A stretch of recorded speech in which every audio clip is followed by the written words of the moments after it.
Sell or we'll make your life here impossible. That's what she said to me on my own porch, like she was offering me a weather report instead of a threat.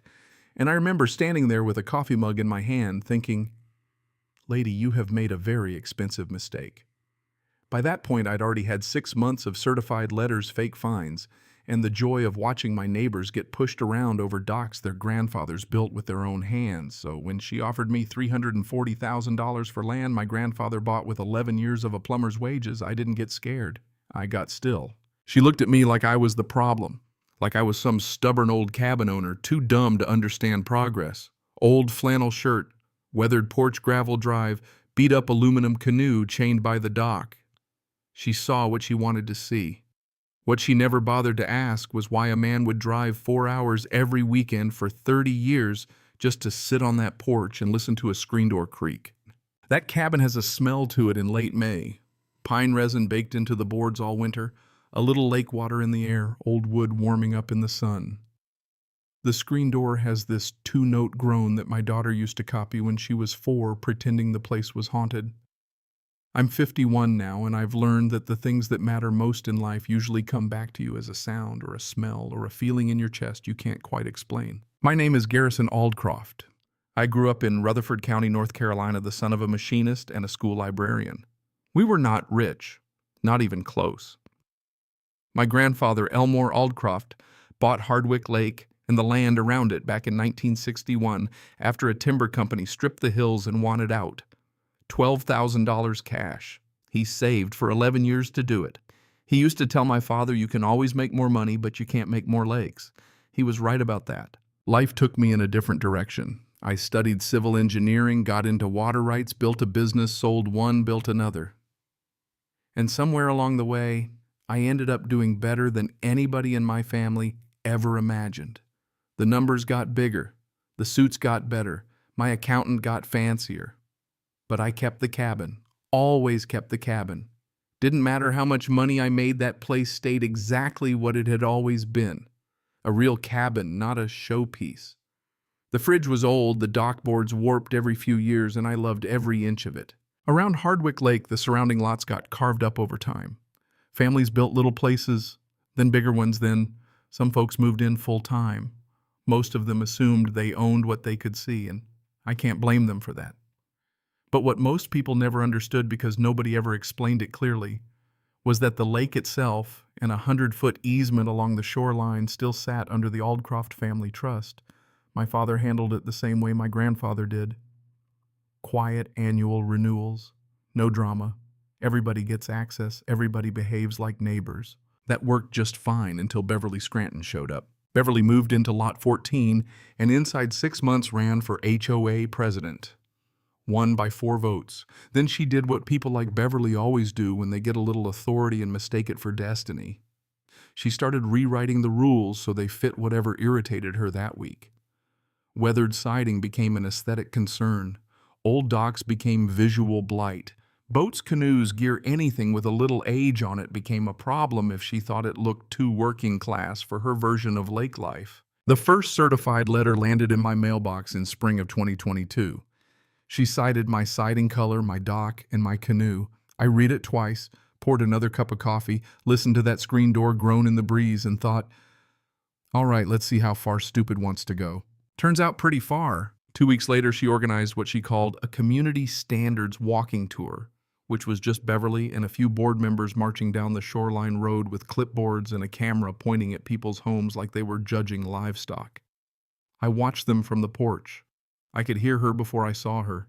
She had that voice some people have, the kind that travels over water whether you want it to or not. She stopped at my driveway, smiled at me with that cold little smile of hers, and said they'd been discussing land consolidation opportunities with a developer out of Asheville.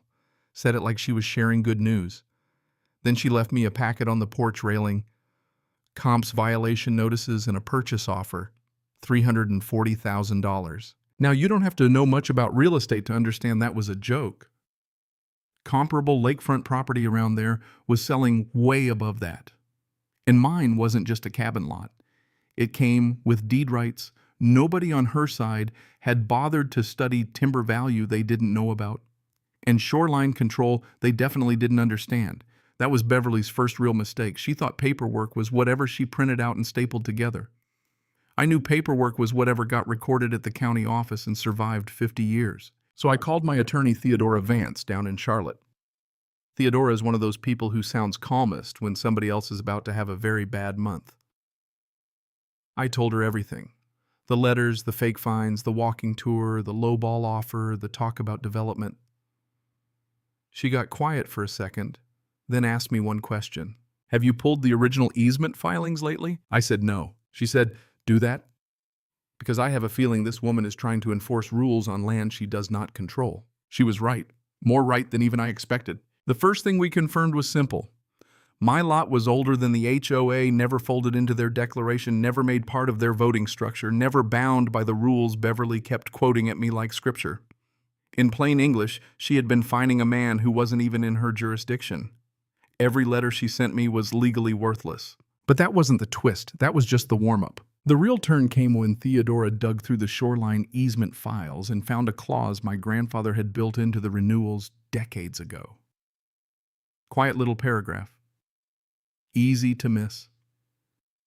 Said that if the shoreline easement was being used in a way that violated the spirit of good neighbor access, the easement holder reserved the right to modify terms of access, dock placement improvements, all of it with proper notice. You see where that starts getting interesting? Because by then Beverly wasn't just bothering me.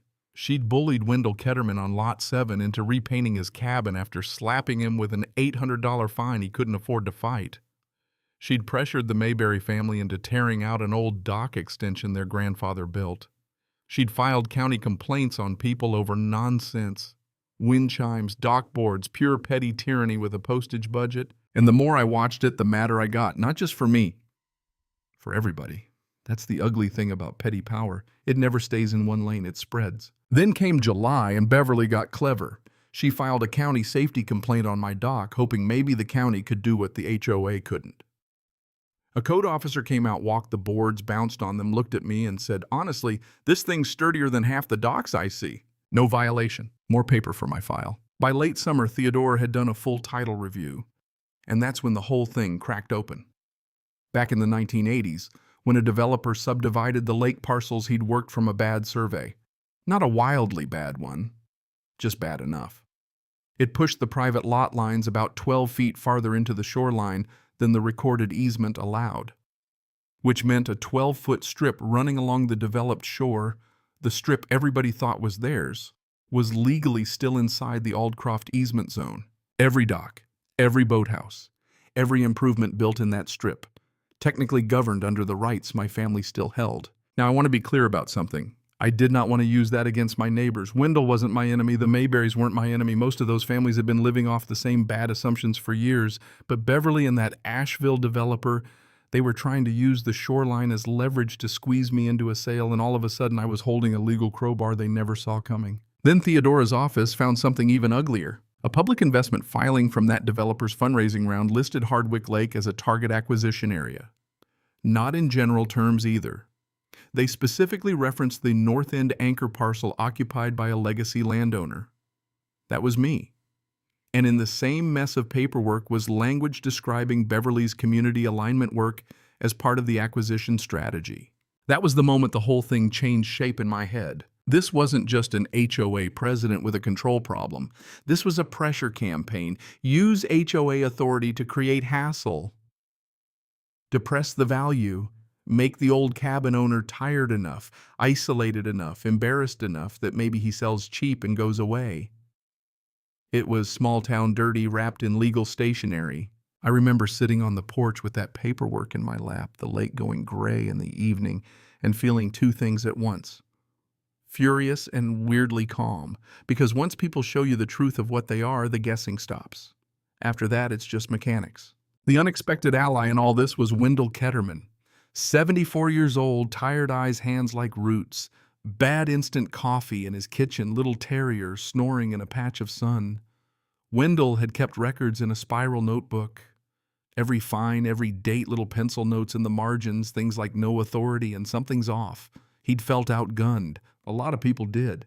That's how folks like Beverly win for a while. They make each person feel alone. I asked him if he wanted his $800 back. He looked at me over the rim of his cup and said, "The money or my pride?" I said both. He nodded once, and that was the beginning. Over the next couple of weeks, families started coming in quiet. The Kettermans, the Mayberries, the Fitches, others, not loud, not dramatic, just people who were tired of being pushed. Theodora built the case piece by piece. HOA authority overreach, breach of fiduciary duty, the developer connection, the fraudulent attempt Beverly and her husband made to file paperwork on an access easement they did not own. That last part, by the way, gave us something extra. Because pretending to transfer a property interest you don't have is not just rude, it can get criminal in a hurry. By the time winter rolled in, the trap was built. We filed first, then time service for the morning of the HOA annual meeting. That meeting was held at the Lake Pavilion in December, and I'll tell you right now, I've never seen an HOA meeting that full in my life. Folding chairs everywhere, people standing in the back. Somebody brought brownies. A local reporter sat off to the side with a notebook. Beverly came in wearing a pressed blazer and carrying one of those color-coded folders that says, "I think I already won." At 9:07 that morning, a process server walked through the door and handed her the envelope. I have seen people realize in real time that the ground under them is not solid anymore. It's a very particular look, not loud, not dramatic, just a slow draining of certainty from the face. Beverly opened the packet, read a page, then another, and lifted her head like she was trying to find the one thing in the room that still belonged to her. What she found was me sitting a few rows back beside Theodora. Then Theodora stood up and did what she does best. Calm voice. No wasted motion. She laid out the bad survey, the shoreline easement. The fact that Beverly had no authority over my parcel, the developer filings, the fake conveyance document, all of it. Clean, precise, deadly. Beverly's attorney tried to interrupt twice, and Theodora, without even raising her voice, said the courtroom would be the proper place to argue it, and that the paperwork was already on file. Then I stood up. I'm not much for speeches, but some moments ask something of you. I told those people my family had owned that lake since 1961. I told them I had no interest in taking anything from my neighbors, and that we were offering permanent shoreline easements at no cost to every affected family, so nobody would lose a dock, nobody would lose access, nobody would lose sleep because of a survey mistake made before half of us had gray hair. I told them every improper fine was being challenged, every payment would be pursued, and that they had been lied to by the person who was supposed to represent them. Wendell started clapping first. That sound, one pair of old hands coming together in a room that had been scared too long, I don't think I'll ever forget it. The rest came after. Beverly never gave her presentation, never opened the folder. She walked out of that pavilion with her jaw locked and her shoulders tight, and for the first time since she arrived at Hardwick Lake, nobody followed her. The legal cleanup took months, but the ending was exactly the one she earned. The developer settled. The court confirmed the easement boundaries. Permanent shoreline easements were recorded for every family affected free of charge. Nobody lost a dock. Nobody lost a home. Wendell got his $800 back with interest. Other homeowners got reimbursed too. Beverly resigned before the final decree. Her husband's licensing mess got referred out for review.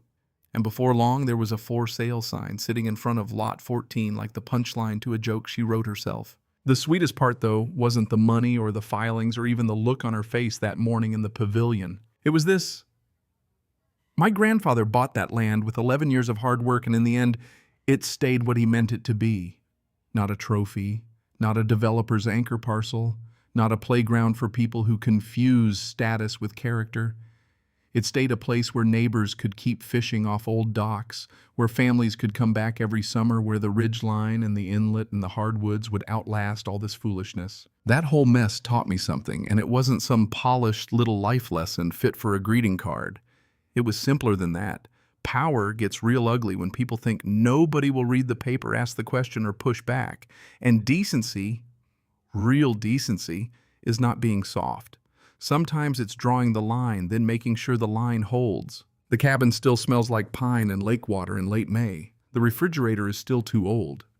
The screen door still creaks, and I'll die before I fix it. Beverly came to that porch with a smile, a folder, and a threat.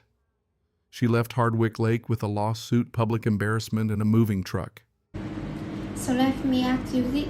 When somebody with a title, a clipboard, or a little borrowed power decides your home, your land, or your peace of mind is something they can squeeze for profit, how far do you think a person should go to put back?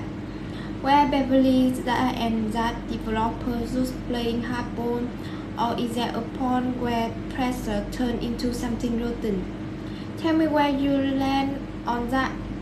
And if you have dealt with an HOA, a neighbor, or a local power player who thought they could bully you off, what's your job? I want to hear that story too.